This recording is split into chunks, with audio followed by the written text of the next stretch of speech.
그래서 종합적으로 말씀드리면 2011년도에 그 SEC에서 그 S&P의 그 신용평가사에서 미국 신용 등급을 낮춘 그 연구원을 잡아갔다는 기사를 제가 본 것 같은데, 그러면서 이제 끝났어요. 그래서 이번 이슈도 지금 월봉상으로 봤을 때 20개월 이평선이 깨진 여기서 우리가 두려워하는 거는 22년 파월이 계속 금리를 더 악화시키면서 빠졌다. 이때도 보세요. MACD 오실레이터 깨졌는데 이때처럼 될까, 그걸 걱정해야 되는 거거든요. 지금은 이걸 걱정을 해야 되는데, 제가 이거저거 여러 가지 케이스를 지금 다 분석을 해보고,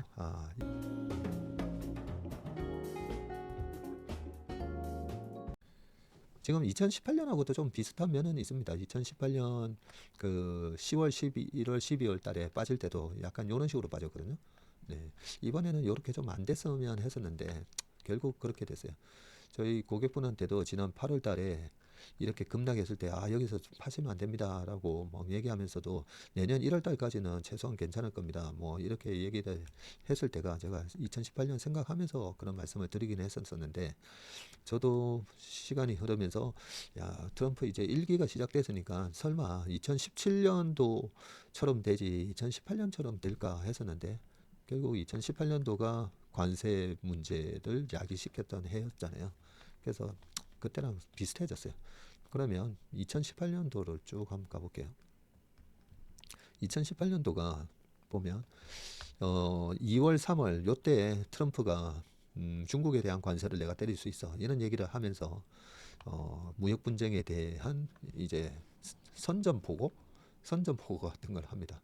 그래서 2018년도에 요 초에 플래시 크래시라고 하면서 갑자기 뭐 시장이 한번 확 빠져요. 요거는 필반 지수니까 나스닥 지수 보면서 한번 말씀드릴게요.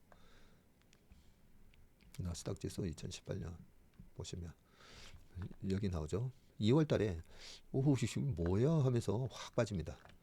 예, 그 관세 전쟁에 대해서 시장이 반응을 했고, 그때는 또 이렇게 제롬 파월 의장을 2018년도에 트럼프가 임명했거든요.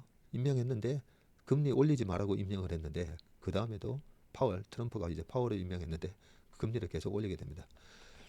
그때는 이제 금리도 올라가는 국면이었는데 무역 전쟁이 시작됐고요. 요때 2월 달에 먼저 이렇게 한번 시장에 조정이 한번 확 있고, 이때 한번 볼까요? 이때 2월 달이었으니까 월봉으로 보면 얼마 빠졌는가 먼저 한번 볼게요.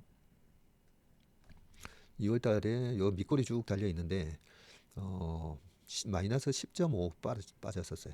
10.5 빠졌다가 아까 회복하죠. 네. 회복하다가 다시 밀리는 듯 하다가 결국은 올라갔거든요. 결국 올라왔는데 이번에도 비슷하게 작년 요때가 8월 달에 10.74까지 빠졌었네. 네, 이래 빠졌다가 올라왔었거든요. 그래서 제가 2018년 요때가 좀 생각이 나서 이때 하고 8개월 뒤 10월 달부터 이렇게 시장이 확 빠지잖아요.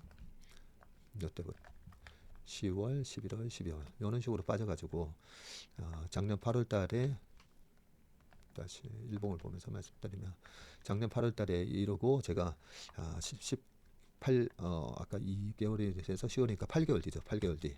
그래서 하나, 둘, 셋, 넷, 다섯, 여섯, 일곱, 여덟, 여덟. 그러네요. 여덟. 하나, 둘, 셋, 넷, 다섯, 여섯, 일곱, 여덟. 그래서 1월 달까지는 괜찮으니까 1월 달 정도에 이익 실현을 하고, 그다음에 2월 달이 전통적으로 이제 안 좋은 달이니까, 그죠? 2월 조정, 그리고 트럼프가 이제 취임을 하고 나면 이 트럼프 트레이드가 일시적으로 이제 끝나면서, 그래서 요 정도 조정을 받았길래 이제는 조정을 다 받은 건가? 아니면 2018년 10월, 11월, 12월처럼 12월에 한 번 더 확 빠지는 것처럼 될 건가 했는데, 지금 요 모습 다시 한번 기억을 해 보시고요.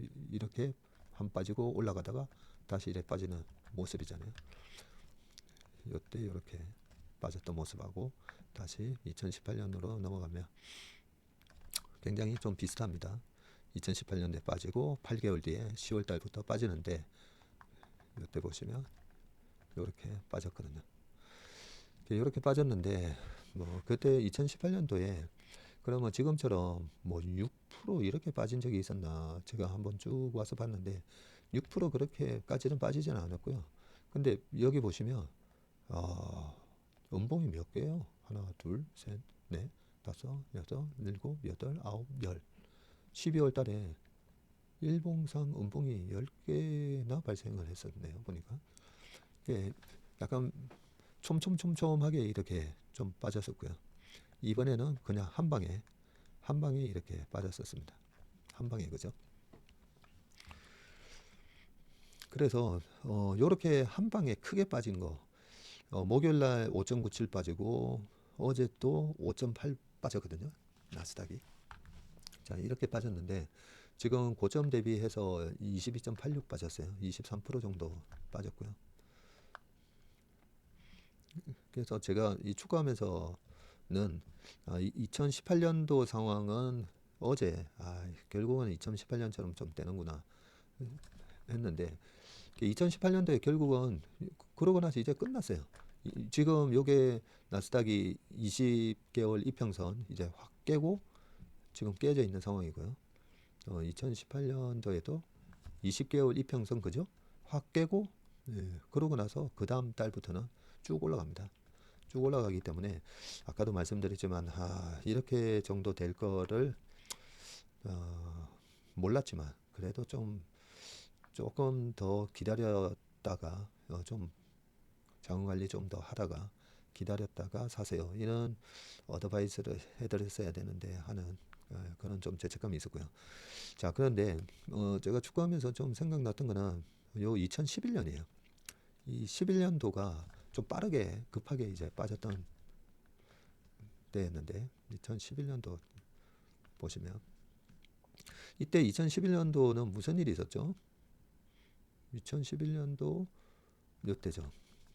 이때 제가 이제 운용을 그동안에 오래 했기 때문에 지난 코로나 때는 이 정도 공포감이 있었던 때가 언제지? 9.11 테러. 그러면서 그 다음에 6개월 연속 시장이 랠리가 있었던 그걸 기억하면서 코로나 때 지금은 무조건 사시면 내년까지 뭐 3천이 넘어가고 그런 얘기를 할 수 있었다 했잖아요. 그래서 지금은 도대체 어느 때랑 비슷했지 하는데 2011년도에 몇 때입니다. 8월 달에. 8월 달에 뭐였죠? 미국 신용등급 강등.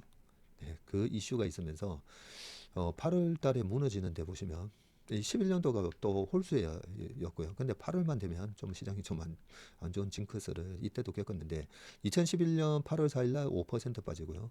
그리고 나스닥이 그 다음 날 약보합 정도 마이너스 0.9 되는 듯 이때 장중에 마이너스 3.58까지 갔다가 올라오다가 그 다음 날 마이너스 6.9가 빠져요. 8월 8일. 2011년 8월 8일입니다. 이때. 그래서 제가 회사 와서 이 차트를 쭉 보면서 이때는 8월 8일이고 이번에는 뭐였죠? 4월 4일. 네, 이번에는 4월 4일이고 그때는 8월 8일이었네. 네, 이런 모습이고 그 다음 날 보시면 그 다음 날 플러스 1.88로 이렇게 올라가서 시작했다가 장중에 마이너스 1.1까지 갔다가 결국은 플러스 5.3으로 끝나거든요. 5.3으로 끝나고 자, 여기서 여러 가지 이제 손기술을 좀 써보면요. 자, 이게 피보나치 수열인데 고점 대비해서 쭉 빠져가지고 2000 거의 900에서 2300까지 빠졌으니까 한 600포인트 그렇게 빠졌었고요. 이렇게 쭉 빠지고 나서 밑꼬리 달고 낙폭의 40%까지 회복합니다. 그러고 나서 그 다음에 쌍바닥 찍고 쭉 올라가는데 자, 이걸 왜 보여드리냐면 미국 신용 등급 강등이 있고 난 다음에 뭔 얘기가 나오냐면 이거 국가 신용 등급 강등으로 인해서 미국은 앞으로 미국채 발행해 가지고 사실은 자금 조달하는 거잖아요. 미국 정부가. 근데 신용 등급이 낮아지면 국채 발행을 할 때 금리가 어떻게 되겠어요? 금리 올라가겠잖아요. 주식 투자자들이 제일 싫어하는 금리가 올라가게 될 거고 어쩌고 저쩌고. 네, 그러면서 노이즈를 줍니다. 노이즈를 주다가 10월 달에 이때 쌍바닥 한번 더 찍고 그러고 나서부터 그 다음에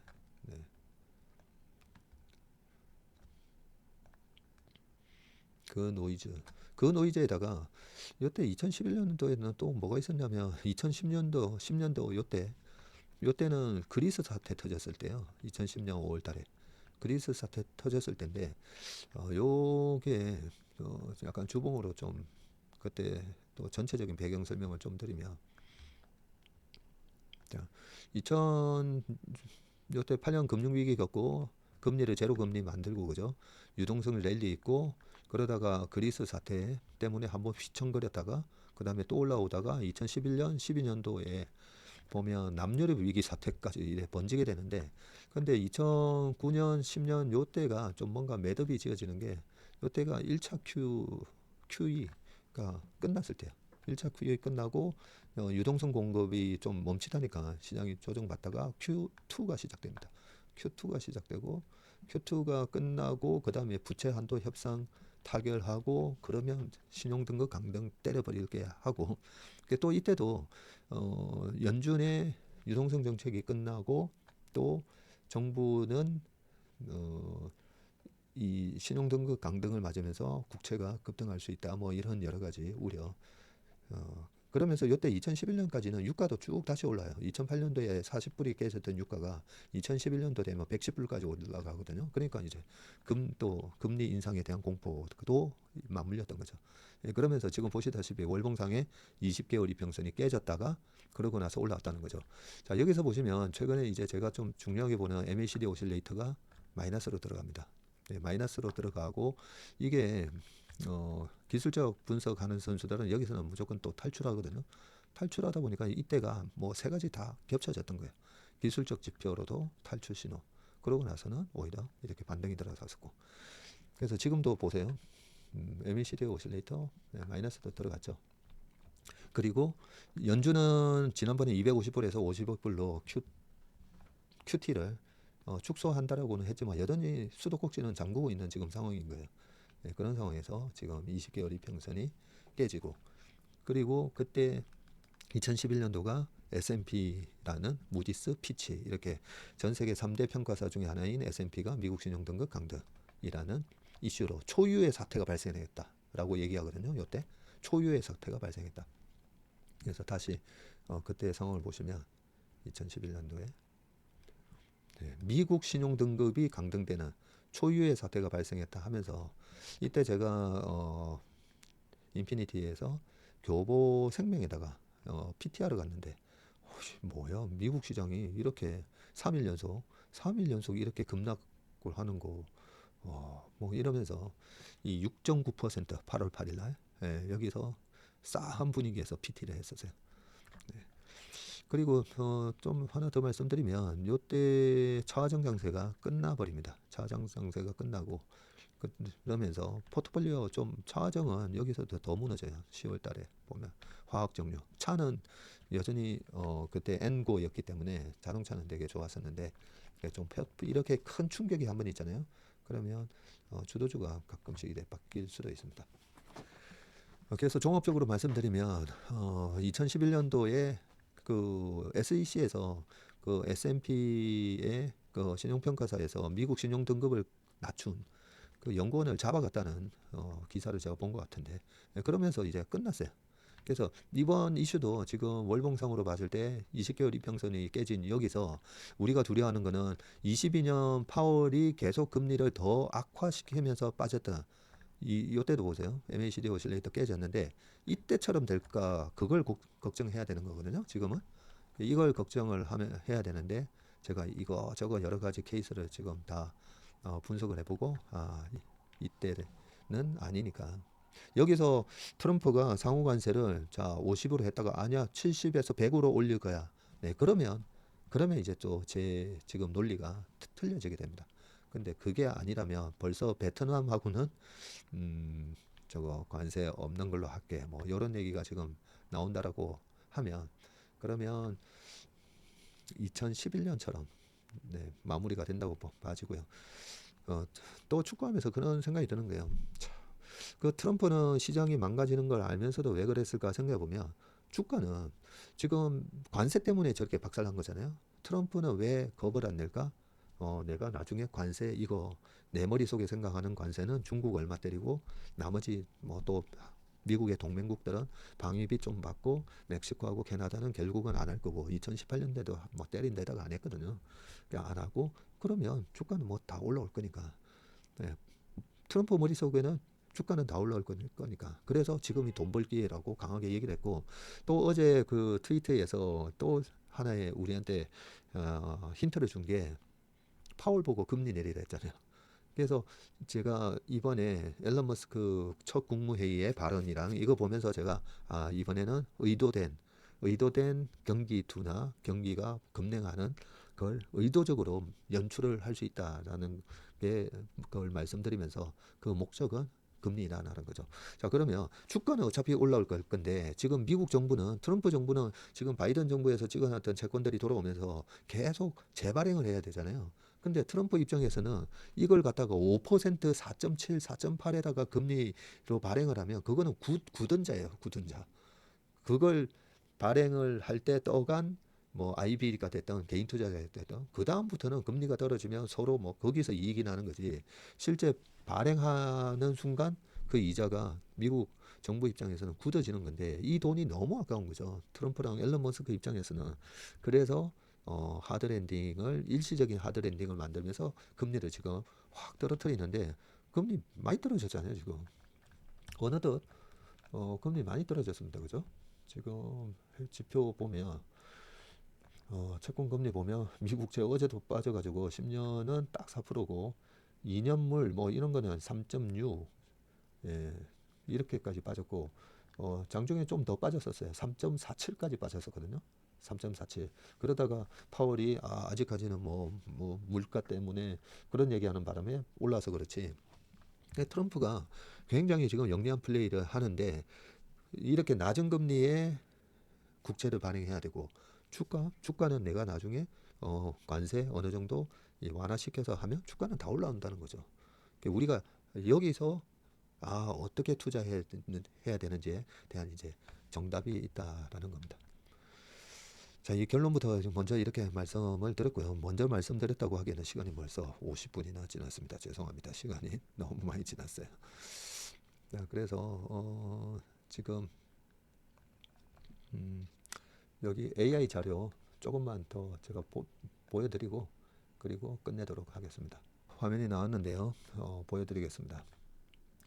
자, 이 AI에서는 4월 들어 쓰면서 S&P 500도 약세장으로 이제 바뀌었다고 말씀드렸고요. 나스닥도 마찬가지입니다. 약세장으로 바뀌었습니다. 그리고 코스피만 참 그래도 강세장, 4월 달에 강세장 이렇게 나타나고 있고 코스닥 약세장 이렇게 바뀌어 있고 미국 시장 S&P 500, 나스닥 모두 40에서 70, 40에서 70으로 대응하라. 이런 식으로 전략이 나왔고요. 우리 인턴분이나 저기 고객분이 아니신 분들은 이 신호를 못 보셨을 거니까 다시 한번 좀 말씀을 드리겠습니다. 이 코스피, 코스닥, S&P 500, 나스닥 이렇게 이제 시장별로 다 볼 수가 있는데요. 좀 화면이 좀 너무 작게 나오니까 크게 보여드리겠습니다. 그래서 25년도 들어서서 나스닥은 지난 3월 2월 말자 딱 끝나고 나서 3월 달에 약세장으로 변화됐고 AI 진단에서는 40에서 70으로 40에서 70이라는 말은 시장의 에너지 회복되기 전까지 편입비 40에서 70% 사이 보수적 운용 전략으로 이래 바뀌었습니다. 그래서 이 부분이 제가 좀 많이 반성을 하고요. 이렇게 3월 달에 시작되면서 바뀌었음에도 불구하고 이래저래 너무 좀 좋게 보려고 미국 시장에 대해서 그렇게 했다라는 부분을 다시 한번 좀 반성을 많이 합니다. 4월 달에는 패닉이 발생했어요. 그래서 40에서 70인데 일반적으로 제가 이 AI는 그 헤지펀드들 홍콩이라든지 우리나라 시장에서도 뭐 선물 10,000개 뭐 15,000개 막 들어왔다 나갔다는 이 헤지펀드들 그 전략 알고리즘을 저희 이 체슬리 AI에다가 좀 심어 놓은 거고요. 2024년 같은 경우 보시면 지금 보시는 나스닥인데 다 강세장 90에서 100, 뭐 90에서 100. 지난 6월 달에만 5월 달이었네요. 40에서 70 한번 갔다가 그 다음부터 공격적으로 그 다음에 70에서 90 작년 12월만 하더라도 90에서 100이었어요. 그러다가 25년 딱 넘어오면서 70에서 90으로 바뀌면서 70에서 90이 차익 실현 구간 진입이라는 거죠. 90에서 100 하다가 70에서 90 되면 차익 실현을 어느 정도 하라는 뜻이거든요. 주식 편입비 70에서 90% 수준으로 축소 전략이고 3월 들어서면서는 나스닥은 오히려 40에서 70 시장 에너지 회복되기 전까지 편입비 좀 보수적으로 운영 전략이라고 돼 있는데, 자 이렇게 해서 보면 편입비를 방금 말씀드렸던 이 편입비 그림이거든요. 편입비가 과거에 이제 어떻게 변했는지, 이것도 뭐 다 10년치, 과거 3년치 다 볼 수가 있습니다. 이게 헤지펀드들의 주요 자산 배분 전략이다 이렇게 보시면 되고요. 자 그런데 우리는 요럴 때 좀 사고 싶잖아요. 요 바닥에서. 예, 그 바닥에서 아까 제가 뭐 20개월 이평선이 깨진다든지 그랬을 때 딱 보고 있다가 여기서는 이제 딱 들어가자 뭐 이럴 때 그런 거를 이 BOD 신호로 만들어 놨거든요. BOD 신호로. 지금 이번에도 보면 이 BOD 또 신호가 떴어요. 이렇게 지난번에 3월 13일 발생했고 3월 31일은 왜 발생 안 하지 했는데 이번에 떴습니다. 좀 올해로 해가지고 크게 볼게요. 크게 보시면 3월 31일 요때는 안 떴고요. 요때 3월 28일은 안 뜨고 이번에 또 매수하면 된다. 바로 앞전에도 여기서 발생하고 그러고 나서 이제 반등이 들어갔다가 이번에 상호관세에 대한 부분을 세게 하면서 다시 빠졌는데 지금 여기서는 또 매수 들어가도 된다라는 신호가 나오고 있다. 뭐 이런 말씀을 드리고 최근 1년 신호 한번 보여드릴게요. 최근 1년 신호 작년 8월 달에도 이때 엔캐리 트레이드 때 여기서는 매수 대응해도 됩니다.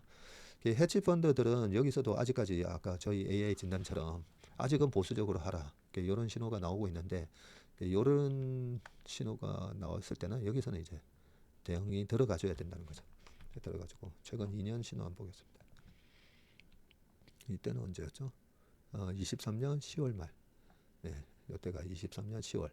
그때 미국채 금리가 5% 찍을 때였었죠. 이때는. 그래서 이 BOD 신호가 또 이번에 발생했다라는 말씀을 드리고 저희 채슬리 AI가 계속 이 진화하고 있다고 말씀드렸잖아요. 그래서 이 BOD 신호 중에서도 공격형이 있고 적극형이 있고 좀 안정형이 있고 막 그렇거든요. 안정형이 있고 그런데 이 부분을 요 AI 진단에 맞춰서 아주 보수적으로 해야 되는 0에서 40일 때는 요 안정형 신호를 쓰고 그리고 상승장일 때는 공격형 신호를 쓰고 그런 식으로도 또 신호를 또 만들고 있습니다. 이번에 보여드렸듯이 AI 진단에 따라서 각 시장 편입비 과거에 어떻게 제시를 했었는지 이런 식으로도 다 볼 수 있게 다시 만들어 놨으니까 채슬리 AI를 구독하고 계시는 분들은 과거 사례 한번 쭉 보시고 그리고 이번 다음 주가 우리나라 시장 저게 있잖아요. 옵션 만기. 그래서 외국인 옵션은 지금 이런 상태입니다. 이런 상태이기 때문에 외국인들이 최대 수익 나는 거는 339면 2,540. 그래서 과연 이까지 갈까 그런 생각이 드는데 트럼프가 말 한마디 조금만 완화적으로만 해주면 바로 급반등일 거기 때문에 2,530. 우리 시장은 다음 주 월요일 시작할 때 좀 많이 빠져서 시작할 거예요. 그죠? MSCI 지수나 이런 것들이 지금 3% 이상 빠졌기 때문에 그래서 뭔가 좋은 얘기가 안 나오면 뭐 3점 몇 프로까지 빠지기보다는 또 2%대에서 시작할 거라고 생각하는데 외국인 옵션은 지금 2,550 언저리에서 끝나는 게 최대 이익 구간이다. 이 부분 다시 한번 말씀드리고요. 그 다음에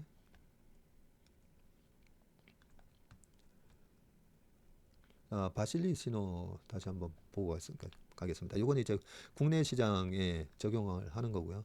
최근 1년 신호 보시면 이런 상황이고요. 이거는 우리나라 국내 시장에서 또 언제 또 대응을 하는가 이 그 신호이고요. 공격형이 있고 뭐 안정형이 있고 적극형 이렇게 나눠져 있는데 지금 코스피는 강세장 진단을 하고 있기 때문에 강세장 뭐였었죠? 완전 강세장은 아니고요. 하락 추세 속에 최근에 에너지가 더 둔화되는 모습이 있었기 때문에 지금 40에서 70 약간은 좀 보수적으로 운용을 지금은 해야 되긴 한데 여기서도 이 바실리 신호가 떴을 때 이럴 때는 또 약간 공격적으로 투자를 해도 된다는 거고요. 바실리 신호 올해 신호 내역을 보면 지금 이렇게 발생을 했기 때문에 그죠? 이때가 언제죠? 2월 3일. 이때도 트럼프 관세 그대로 시행한다 얘기 때문에 시장 확 빠졌을 때.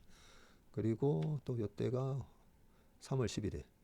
3월 11일 날도 했고, 그리고 최근에 이렇게 매수 신호가 지금 발생을 하고 있습니다. 바실리 매수 신호를 들어갔을 때 수익률이 어떻게 나오는지는 여기 뭐 다 바실리 수익률 보면 다 나옵니다. 그죠? 2월 3일 날 매수 신호 발생했을 때는, 그렇게 들어갔을 때는 최고 수익률 뭐 얼마 이런 식으로, 과거 24년도에 아까 그런 신호가 떴을 때 들어갔을 때는 최고 수익률 20, 최대 손실은 4. 근데 이 바실리 신호를 참 제가 만들어 놓고도 참 잘 만들었다 생각이 드는 게, 이런 신호가 발생하고 1개월, 2개월, 3개월, 4개월 이게 평균 수익률이거든요. 5개월 지나면 뭐 57%날 때도 있고, 근데 이 최저 수익률 많이 터졌을 때는 얼마까지 터지는데, 이런 거 보면 보면 터지는 거는 좀 적은데 최고 수익률은 되게 높아요. 그래서 지금은 또 바실리 신호까지 떴다. 여기까지 말씀을 드리도록 하겠습니다. 자, 어려운 시장이고요. 되게 지치기도 했습니다. 어제 장 다 끝나고 또 미국 시장 시작하는 거 다 보면서, 미국 시장이 또 그 금요일 미국 시장 시작하는 걸 보는데 이틀 연속 막 급락을 하니까, 이 전의 전쟁이라고 제가 하잖아요. 31년 동안 이 전의 전쟁을 하면서, 야, 또 이제 뭐 무역 전쟁이잖아요, 이번에는. 예전에는 바이러스와의 전쟁, 뭐 금리와의 전쟁, 물가와의 전쟁 하는데, 이번에는 또 트럼프가 만들어내는 이 관세 전쟁인데, 이 트럼프가 미친 매드맨 전략을 쓰다 보니까 좀 힘들긴 한데, 그러면서 한편으로는 그러니까 주식으로 이렇게 스트레스를 주고 힘들게 하니까 돈을 벌게 해주는 거지. 세상에 쉽게 돈 벌게 해주면 그러면 다 일 안 하고 다 그냥 주식할 거 아닙니까, 그죠? 네, 그런 생각을 하면서 오늘 다시 힘내면서 축구하면서 에너지 얻어가지고 다시 이렇게 와서 말씀을 드렸습니다. 네, 투자하시는데 많은 참고가 되시기를 바라면서, 저는 다음에 또 시장 상황이 제 생각하고 좀 또 다르게 가면 다시 영상 찍어서 올리도록 하겠습니다. 평안한 주말 되시길 바라겠습니다. 고맙습니다.